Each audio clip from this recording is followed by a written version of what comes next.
শিক্ষা একটা সোনার ডিম, কিন্তু পাঠ্যপুস্তকগুলো খাঁচা। রাস্তায় হাঁটছেন রবীন্দ্রনাথ, পকেটে নিয়ে গীতাঞ্জলির প্রথম খসড়া। একটি মেয়ে তাকে থামিয়ে বলে, কি লিখছেন কবিরাজ? রবীন্দ্রনাথ হাসেন। শব্দগুলো আমার হাতে জলপাইয়ের ফুলের মতো ফুটছে। মেয়েটির চোখে অবাক দৃষ্টি। হঠাৎ রাস্তা ধসে যায়। নীল আকাশের ফাটলে ঝরে পড়ে জ্যামিতিক আকারের তারা। মেয়েটির হাতে থাকা বইটি উড়ে যায়, পাতাগুলো বাতাসে নাচতে থাকে, লেখাগুলো জীবন্ত হয়ে ওঠে।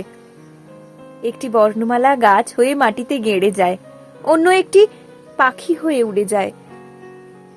রবীন্দ্রনাথ বলেন, এই দেখো শিক্ষা কোথায় লুকিয়ে আছে। মেয়েটি হতবাক। তার বইয়ের পাতাগুলো আর ফিরে আসে না। শুধু একটি প্রশ্ন বাতাসে ঝরে, কবে বুঝবো সত্যিকারের শিক্ষা পাঠ্যপুস্তকে নেই? শিক্ষা একটা সোনার ডিম, কিন্তু পাঠ্যপুস্তকগুলো খাঁচা।